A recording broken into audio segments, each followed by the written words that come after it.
On Tech News Today, Apple buys an augmented reality company, ASUS rolls out a new smartwatch, and GoPro unveils a new camera with high-end features and a low-end price. It's all coming up next on Tech News Today. This is Twit. Bandwidth for Tech News Today is provided by CashFly at CACHEFLY.com.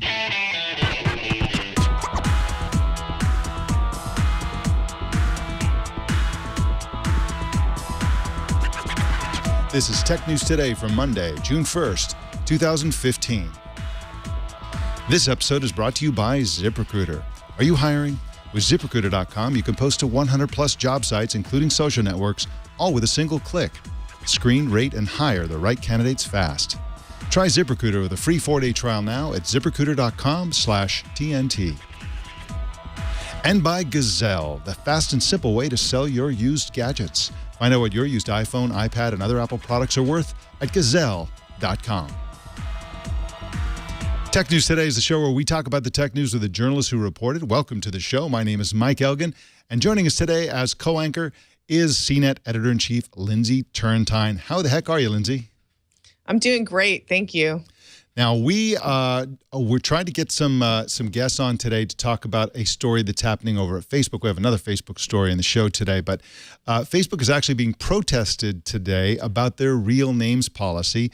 And I think this is a really interesting story because so many of the competitors to Facebook have dropped or never even started to have a real names policy, but Facebook holds out and continues to insist that users of Facebook use their quote-unquote real names. And one of the reasons that people are against this is that a lot of people have stage names, including drag queens, which are leading the protests today. And in one case, there's one person who's been using the stage name for 20 years or something like that. And Facebook says, no, that's not your real name. And so this particular issue is a favorite of mine. But what are your thoughts on this? Do you think Facebook is eventually going to sort of buckle under the pressure and change their policy? I think that Facebook is biding time until they figure out how to do it the right way. I mean, Facebook has argued, and it's probably right, that the real name policy is part of what's made it so successful over the many years. Because if you take out anonymity for people who just want to be jerks on Facebook or want to pretend that they're someone else, that leads to a pretty successful social network. You know you're talking to your actual connections on Facebook. But the stage name issue is a totally different one. And you could totally argue that a stage name is a real name, essentially, that when somebody's out acting as a person with a different name, they really are that person. I think Facebook just needs to figure out how to enforce it because it's slippery slope and really difficult to enforce. I personally find this an easy thing to do. Obviously, it seems very obvious to me. And somebody send an email to tnt@twit.tv if you have a reason why this isn't the case. But all they have to do is have the person have their real name secretly and then have a stage name or whatever name they want publicly so that only Facebook knows the quote-unquote real name. Problem solved. I don't understand what the problem is or why that's so difficult. One of the reasons, though, that that I strongly oppose Facebook's real names policy is that it's inherently, by its nature, highly bigoted. So, for example, if I came up with a fake name, John Smith, they wouldn't bat an eye, and I'd be allowed to do that. If I came up with, say, a Native American name, or if my name was Grandmaster Flash or something like that, if I had an unusual name, that gets flagged. That becomes a problem. I have to, jump through all these hoops to prove that my non-normal name, my name that makes me suspicious, I have to show them my papers and demonstrate that I'm legit. It's inherently biased. It's racist. It should be illegal for them to have this policy, or at least the way that they enforce it should be illegal. But again, you can make up any name you want as long as you sound like a normal European name. You're good to go. So I'm really against this policy, and I hope that they get crushed in the court of public opinion on this. I hope they just figure it out. I think you're right that there's a solution out there. It can't be impossible to figure out how to do it the right way. So just get going. I mean, they figured out how to include multiple genders and many, almost infinite, right? They figured that out. It took them a while. I think they'll probably figure this out too. I think you're right that they need to hurry it up. Yeah, I agree. Well, let's jump into the news. Apple bought an augmented reality company called Mateo. Dave, we agreed to this before the show. It's going to be Dave because we have another David in the show. Altavilla is the editor-in-chief for Hot Hardware and wrote about the acquisition for Forbes. Welcome to you, Dave. Thanks, Mike. Thanks for having me. Thanks for being on. Now, what does this company do exactly? What is it that Apple is acquiring here? Well, it's interesting. We've seen a lot of the major brand name players, whether it be Oculus and Facebook, Google with their Google Glass and Project Tango tablet, step into the AR space. But Apple has sort of, carefully tread into this space with little patent filings and things of that nature for things like VR headsets and stuff like that, but nothing that major. Mateo was sort of a sleeper announcement move that really didn't resonate too huge out there on the web, but it's actually very significant. This is a small company that actually started way back in 2003 and spun out of Volkswagen, if you can believe that. And they are sort of a soup to nuts augmented reality firm. They have a ton of IP. They have something called Mateo Creator, which is a tool set for augmented or AR developers. They have an SDK, which helps obviously the AR app talk to the hardware. Then they have Mateo Cloud, which helps developers manage their projects and sync to a cloud-based system that intelligently knows what a developer for AR needs. And then they have something, and this is the most interesting, something called CVS, or Continuous Visual Search, which is a cloud-based image match and recognition engine. And so now you see that not only did Apple acquire some really significant IP from an app and SDK standpoint, from a software standpoint, but they also bought an infrastructure behind it to assist and offload devices that heavy processing requirement for AR. So this is interesting. It's really Apple's way to wait until the rest of the industry figures out complicated things and then jump in where it makes a lot of sense. What do you think it is about this particular company that makes it stand out? And what have you seen in its demos that make it seems like what you're saying is that this is a really well-established company that's really thought through a lot of the challenges around AR. What is it that you're seeing that's particularly compelling here? Yeah, and you hit the nail on the head. This is a well-established company. They've been around for a long time, since, like I said, 2003. Small, $31 million acquisition or thereabouts for Apple, but significant in terms of the IP that they picked up. And thousands of customers. There's, a little notice up on their site that they've shut down licensing of their product and things of that nature. So folks are kind of freaking out in their customer base, but this move by Apple is significant. And I think what makes them different is the technology that enables devices, handheld devices specifically, to process this workload on the fly without bogging down the device. Now, if you've ever, I have something here I can show you. This is Google's Project Tango tablet. And if you've ever seen a 7-inch tablet, this is definitely on the bulky side. I don't know if you can see the thickness in the camera. Lots of optics, 3D cameras and sensors, motion sensors, stuff like that. But when you fire this thing up and you actually run an AR app on it, one of the things it does is drain the battery, like big time. And I think that's kind of the hook that I really like about this move, and what's smart by Apple is that if you've looked at the demos that Mateo has out, their reaction time on a tablet, and they actually have a Ferrari showroom demo at a Ferrari dealer where a customer walks up, holds a tablet up to a car, changes the color, does an explosion on the wheelbase to show all the components of the wheel. Really cool AR application, beyond just fun and games, right? And it does this so fast and so fluid. It's capturing and rendering point clouds, that shape of the vehicle, and matching what the customer is, addressing on the tablet. And I believe that this CVS, or this continuous visual search engine that they have, where you can manage up to 1 million patterns in a database on the cloud with this Mateo tool, I think that's one thing that differentiates this acquisition for Apple. It's some pretty serious IP to help offload that rendering requirement. Now, when this story hit, I think it was Friday, people were talking about, wow, Apple's going to come out with augmented reality goggles, and they're going to be this augmented reality company. But I think the more likely scenario is that Project Tango and this technology will just become standard features of smartphones. You mentioned the horrible battery drain that Project Tango encounters. This, of course, involves expensive electronics. It's causes tablets and phones to be much thicker than they are now. But of course, Moore's law will cure all. Eventually, all this stuff will be shrunk down and become more energy efficient. Is this? And again, this is just my assumption. Do you agree with that assumption? Is this just something that is going to be a standard feature in the smartphones and tablets of tomorrow, or is Apple going to get into the augmented reality business? What's your take on this? That's a good question. Whether or not it's a standard feature, I think, I really think it could be. I think it's a question of cost, and will the cost model support that? And again, to do AR right, all the 3D sensing cameras and the mapping and the horsepower that goes with it, you need a fairly robust platform from a component standpoint. So build cost would go up. So you've got to have economies of scale kick in there. You've got to have lots of parts of the ecosystem cooperate from a cost standpoint. However, I think we can all sort of imagine the market potential for AR beyond just playing a game or hooking up some cool VR glasses and geeking out.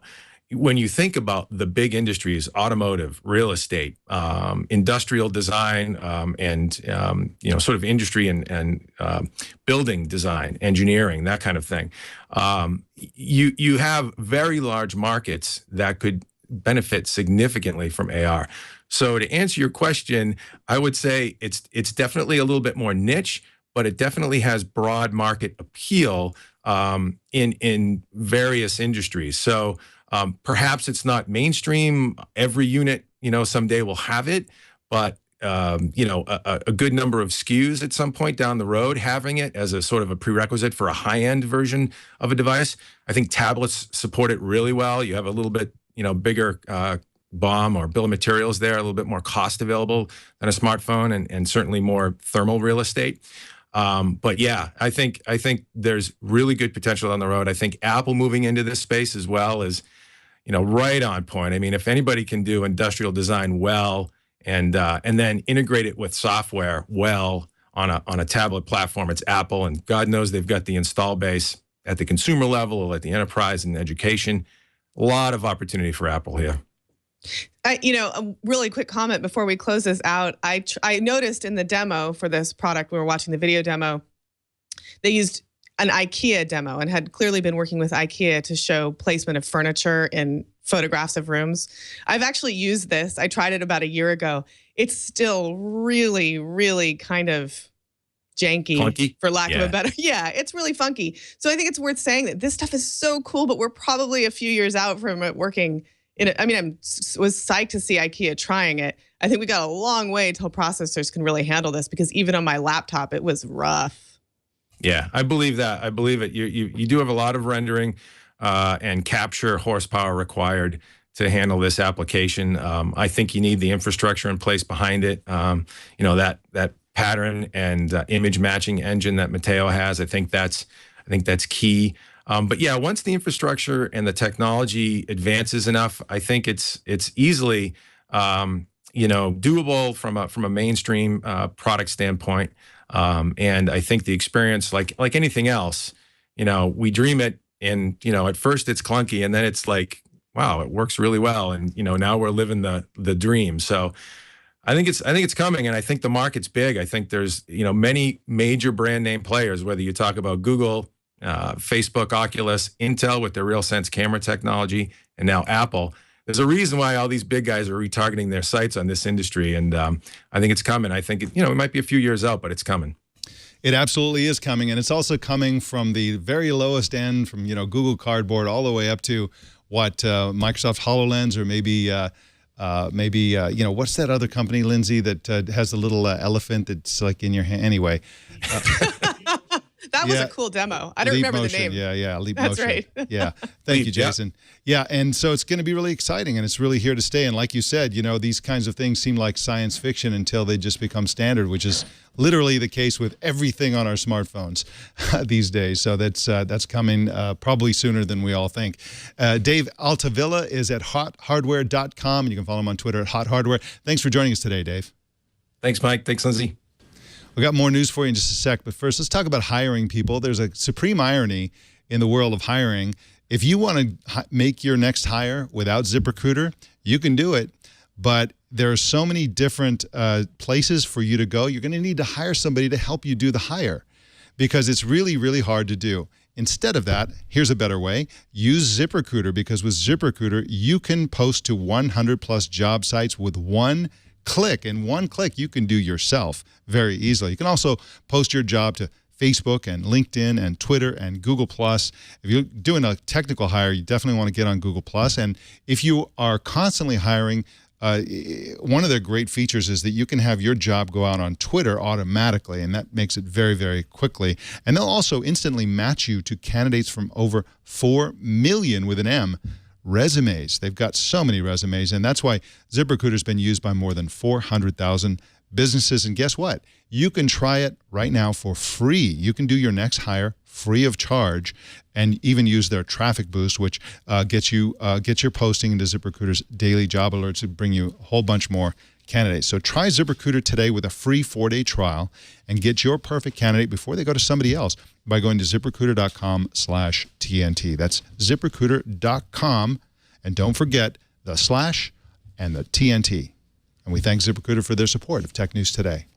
ASUS unveiled at the Taiwan Tech Show Computex today its ZenWatch 2 smartwatch. David Ruddock is the senior editor for Android Police and joins us now to talk about it. Hey, David, how you doing? I'm doing well, thanks, Mike. Now, how is the ZenWatch 2 different from the original?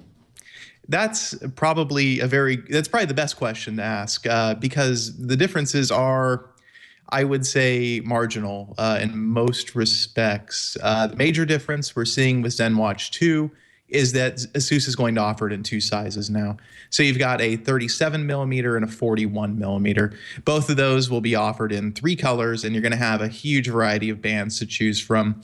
Obviously, the availability of these colors and all the different bands will vary by market, but you've got a set of rubber bands, you've got a set of metal bands, you've got a Milanese loop style band, you have some leather bands, you have a Swarovski band they're going to do. And so they say, I think there's a total of 18 combinations or more, something like that. They did not announce when it's coming out or what it's going to cost, though. As far as other differences, it's more waterproof and dustproof than the original ZenWatch. ASUS isn't saying anything on the tech specs, really, as far as battery life or the processor, but you can probably assume it's the same Snapdragon 400 we've seen in pretty much every Android smartwatch to date, apart from the Moto 360. So it's very similar to the old device. So it seems like this device has some similarities to the Apple Watch, or at least is answering some of the changes that Apple introduced to the market. More choices of bands, although we don't know prices yet. Do you have any sense for whether the prices are going to be much lower than Apple prices, especially for those third-party bands? It seems like there's an opportunity. These are pretty looking watches. An opportunity for the Android watch world to set itself apart with that bevy of choice and lower prices.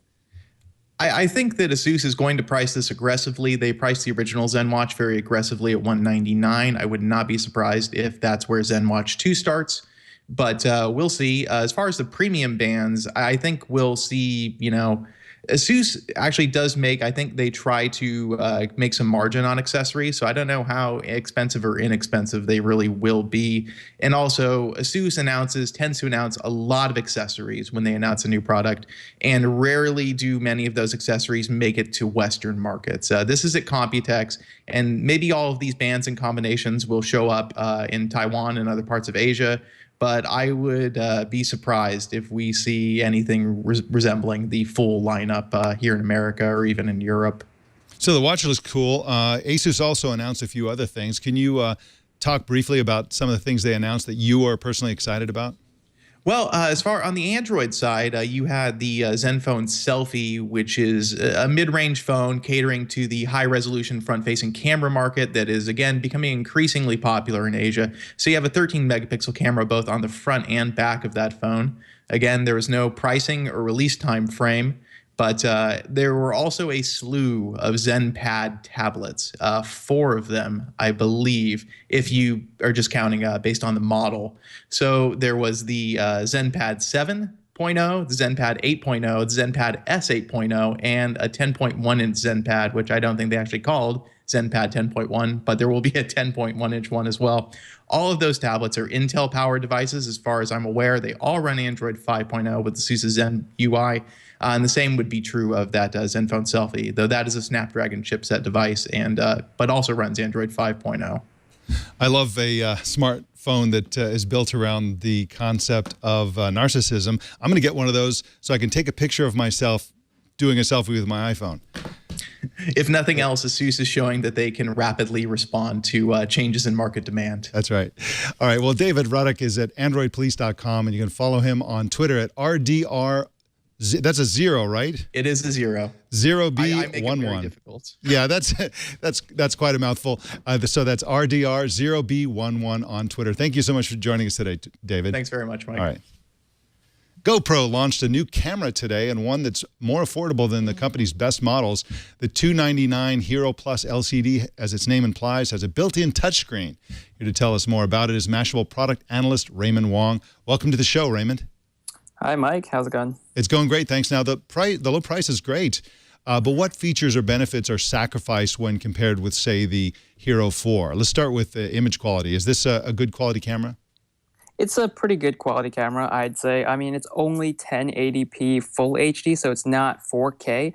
I think most people probably don't need 4K right now. It's a little bit of overkill. So you can shoot up to 60 frames per second and capture 8-megapixel stills with the Hero Plus LCD. Another cool feature from the exclusive to this GoPro action camera is the ability to trim clips directly from the camera. So previously you'd have to import it or export it to, say, Final Cut or some kind of video editing software, and now you can actually trim them within the camera itself.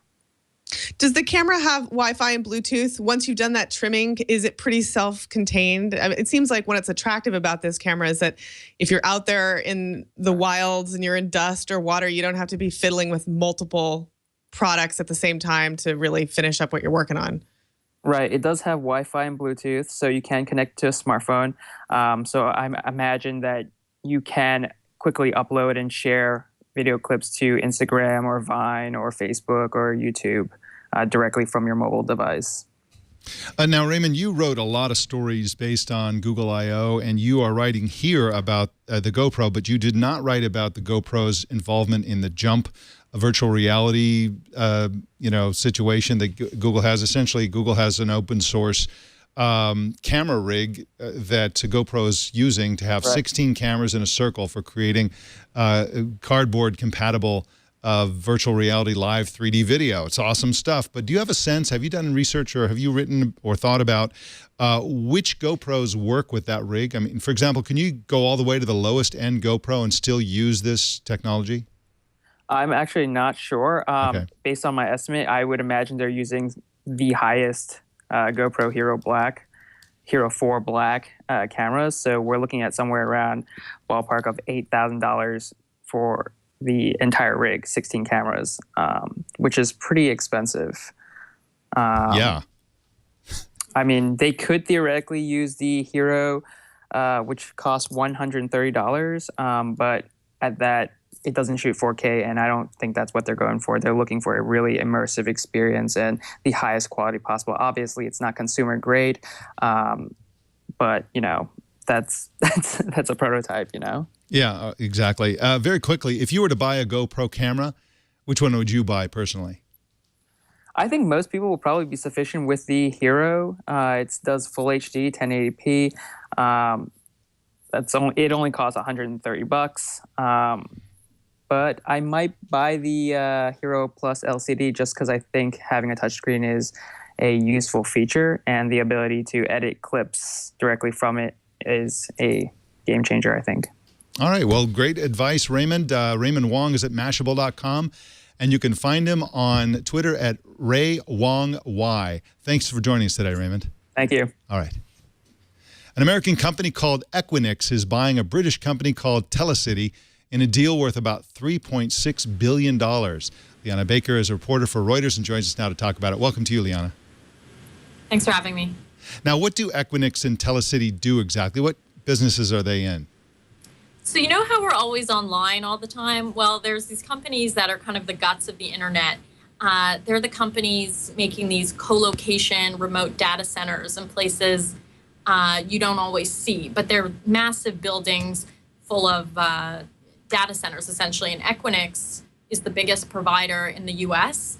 And with this deal to buy Telecity, that's going to be the biggest European data center. So essentially running the internet in Europe. So this is, some people, their eyes might sort of glaze over when you talk about data centers, but this is news. These are big companies. How could this impact us on if this goes through, and what could the challenges be to finishing up this acquisition? So you have to look at these companies kind of as the supply chain of the internet. So having fewer providers through consolidation, just like with, cable companies getting bigger, it might mean they could raise prices for their customers, which could trickle down to us eventually, but it's hard to see in the supply chain. But there are some antitrust hurdles. So Equinix bought Telecity, and Telecity was trying to buy another company also. So Equinix couldn't buy both of those companies because there would have been only one huge data center provider in Europe. So it's hard to tell. We could see better performance as customers accessing the internet on our phones if we have these bigger, more capitalized data center companies. Now, European regulators have demonstrated recently that they're not thrilled about U.S. companies coming in and dominating European internet businesses. What would you peg the risk for this being scuttled by regulators in Europe be? The companies are pretty confident in this deal, but we'll have to wait and see. Equinix had to jump through a lot of hoops with UK takeover regulators to even make this deal. They had to announce a few weeks ago that they were looking at it, and then they announced their bid. It's very different from what's here in the US. So far, they've checked all the boxes. Equinix has made other deals in Europe before that haven't been blocked, so you'd have to expect them to have experience. So I couldn't, if I was a betting man, I wouldn't be able to give good odds, but I know the CEO who I interviewed last week sounded pretty confident. All right, wonderful. Well, thank you. Liana Baker is at Reuters.com, and you can follow her on Twitter at Liana Baker. Thanks for joining us today, Liana. Have a great day. All right. Well, in follow-up news, Microsoft announced the official ship date for Windows 10 for desktop PCs, which is July 29th. Lindsey, Turrentine, this is pretty much what we expected, isn't it, more or less? Yeah, the rumors had been for many weeks late July, and this is late July. That's pretty late. It's pretty late. It's almost as late as you can go, but still late July, and kind of an interesting time. It's like the summer doldrums. This is in the summer news cycle. Usually when things are really slow, it's probably a really good time for Windows to get out there. It's before the back to school rush. People are just starting to look at what they're going to pick up for the fall, and it gives them a couple minutes to sort out any kinks. But they'll probably, if history is accurate, they'll probably release a gold master in the days prior, and then this will come out in late July. Yeah, and just to clarify, this is for the desktop version of Windows 10. This is not the phone version. This is not the HoloLens version. This is just the regular, good old-fashioned desktop PC version. And tablets. And tablets, exactly. Well, in product update news, Google launched a new account hub with the goal of simplifying user security and privacy. The new accounts page shows where to change settings, and it also has two wizards to take you through what your current security and privacy settings are. If you want to check this out, you can go find the new page at myaccount.google.com. And of course, this is we're looking at Jason's private information here on the screen. If you're watching the video version, you're going to want to change that, Jason. That looks very insecure. But this is really great stuff because, of course, Google was already pretty good about this and being transparent about what it knows about you. There are sites that you can go to from this site where you can see what sort of advertising it's targeting at you, what it knows about you, what location data it's gathering on you, all that stuff. And so it's a great idea, A, to go and check out your Google settings, and B, to make sure that the other companies that you're using are doing something like this and not being cagey about what sort of privacy and security information they have on you and are using on you. And of course, Matt Cutts came out of the woodwork. He's the former longtime Google person who's involved in all kinds of things at Google for search engine results. And he came out and said, hey, this is huge news. This is really exciting. And so he's making a big deal out of it. And so we're going to take his word for it because he really knows what he's talking about. But Lindsey Turrentine, are there other companies that do this kind of thing? Major companies. For example, does Facebook do anything like this? Does Apple do this sort of thing? Or like, who else does this kind of thing? Facebook actually definitely does. Do you remember a couple years ago when Facebook had there was a huge uprising against Facebook because of how confusing its security policies are. Yeah. There is a place on Facebook you can go and do a checkup. In my opinion, it's not quite as clear as this Google page. Google is very good at stripping things down to the bare bones and kind of making it very, very simple. Here's where you sign in. Here where your notifications are. This is security. This is privacy, and this is account preferences, putting it in 3 buckets and then having you go from there. And I really like that this is where you can look and do a deep dive into the security on your various devices.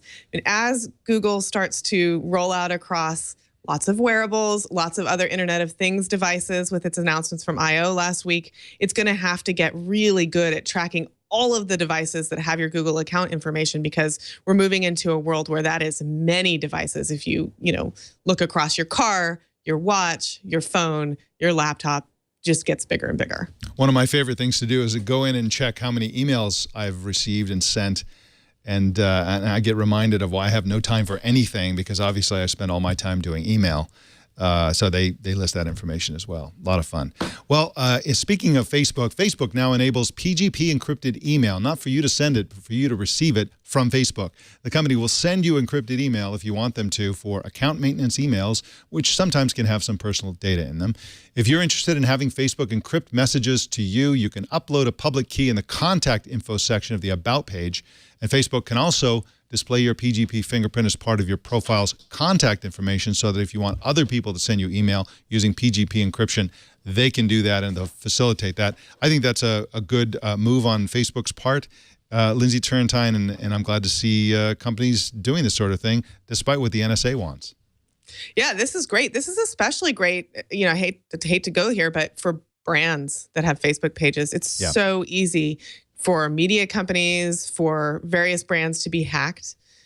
Setting this up is a great way to protect assets if they're really public, and and also for everyday people. But I think everybody should go out and do it. Yeah, I agree. Well, Amazon is extending its 1-hour delivery service to the city of Seattle, the home base of Amazon itself, according to planning documents filed with City Hall.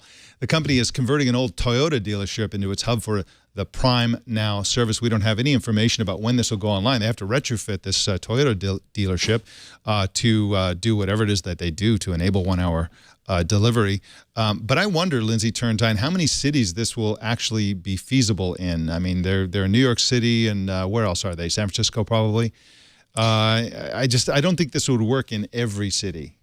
I don't think so. I mean, this is Amazon trying to figure out what will work and how. And I am really curious about whether they're going to have drones launching from this. If this will be one of the first U.S. test cases for, I mean, we're way out until the United States is comfortable with drone delivery, but who knows? They might be retrofitting this building to be prepared for that. I don't know if you saw it over the weekend. His son, what's his name? Enrique Iglesias, the Latin heartthrob, was in a concert, and they have a camera drone in this sort of indoor concert thing filming or doing whatever they're doing, and he tried to grab it and he sliced his finger. So, Yeah, have you seen the video? He reaches up, he grabs it, something goes wrong. You can tell it hurt, and then they fire the confetti cannons to sort of cover him up. Right. He's like backing away in pain. Right. So you can't see the blood gushing from his hand. And here's a picture of him with the bandage on, and he made a big show of it, wiping it all over his shirt and to the screams of his fans and so on. So, long story short, don't get your drone near Enrique Iglesias because he might wreck it. So just a little tip. Or himself. Yeah, whatever. I mean, he turns it into a better concert. He's just that kind of guy, I guess. Well, in hack attack news, the Japanese government announced today that Japan's universal public pension system got hacked, exposing the personal data of more than 1 million Japanese citizens. The hacked data includes names, pension numbers, birth dates, and home addresses. And while hackers won't be able to access pension funds and drain people's accounts, the data could be used for phishing attacks, identity theft, and other shenanigans. Lindsey, Turrentine, is nothing sacred. I think everything is getting hacked these days. Nothing is sacred. This sounds like our IRS story from very recently. I don't know. Watch your data. Check everything all the time. It's, I feel like I have so many free security services reporting on my credit score because so many different accounts have been hacked over the years. At this point, we probably all have Equifax reports coming in weekly. Make sure you read them. Yeah, make sure you do. It's getting ugly out there. Well, we have a wrap up for you in just a minute, but first let's talk about Gazelle. I've been telling you about Gazelle for a long, long time. Of course, they've always been the best place to sell your used gadget. And the great thing about selling your used gadget is that you can raise the money to buy a new gadget. But if you do want to buy another gadget, Gazelle is now the greatest place to do that as well. And the reason is that they will give you a phone. They will sell you a phone. They won't give it to you, unfortunately, but they will sell it to you. And it'll be just like new. If you get the certified like new variant, it'll be just like a new device, but less expensive. So if you have a budget, you have a certain amount you would like to spend, upgrade to a better device for the same money using Gazelle. And of course, if you want to save even more money, they have another category of device that you can buy from called a certified good, which shows some general signs of wear, but of course they work perfectly. All of their devices have been put through a rigorous 30-point inspection to make sure they work great. And certified pre-owned devices are backed by a 30-day risk-free return policy, so there's literally no risk. If for any reason you want to return it, you can just do that, and they will give you all your money back. So you're literally risking nothing at all. And it's really easy to buy from Gazelle. It's really easy to sell from Gazelle. The easiness is probably my favorite part because who's got time to waste on this kind of thing? They just make it super fast and easy. Find out what your iPhone's worth. Take a minute and go to gazelle.com to find out. Well, our TNT fan of the day is Matthew Hoffman in Australia. And Matthew Hoffman posted this picture on Google+. Now, what you see in this picture is he's got Leo's show. Leo did TNT on Thursday, but while I was at Google I/O. And then on the left there, you see Google for Work Connect. It's the community for Google for Work system admins and partners. And there it is, the Leo TNT, immortalized in this post. Very cool. Show us how you watch or listen to TNT. Just record a video or take a picture of yourself or your setup and post it on Google+, Twitter, or Facebook, and use the hashtag HowIWatchTNT so we can find it. Lindsey, Turrentine, what's going on at CNET? What are you working on? Computex still going on this week, and Intel's keynote is tonight Pacific time, happening sort of overnight in Taipei. Something to keep an eye on. We'll have lots of coverage. Yeah, I want to go to that show one of these days. That sounds like a really cool show, and I also want to go to Taiwan. So one of these days, I'm going to get to Computex. Next year. Yeah, Leo, if you're out there, send me to Computex. That'd be really cool. Of course, it wouldn't work this year because it's right after Google I/O. You can also find Lindsey Turrentine at LTurrentine on Twitter, so make sure you follow Lindsey. Lindsey, thank you so much for joining us today as co-anchor. You're welcome. See you next week. All right, see you next week. Well, you can subscribe to Tech News Today on your favorite podcasting app, or you can choose another way to subscribe at twit.tv/TNT. You can also watch us live every weekday at 10 a.m. Pacific, 1800 UTC at live.twit.tv. If you're ever making a pilgrimage to the Lagunitas Brewery here in Petaluma, you can also come on in and watch us as part of our studio audience. Please come before you go to Lagunitas so you're not stinking drunk.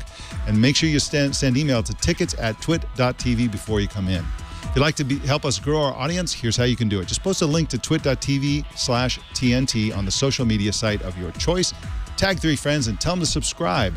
You can follow us on Twitter at Tech News Today TV, and you can follow me on Twitter at Mike Elgan. Also, don't miss Tech News Tonight at 4 p.m. Pacific, tonight with guest Ashley Vance. And that, ladies and gentlemen, is the Tech News Today. This show is produced by Jason Cleanthes and edited by Anthony Nielsen. My name is Mike Elgan. Thanks for tuning in. We'll see you tomorrow.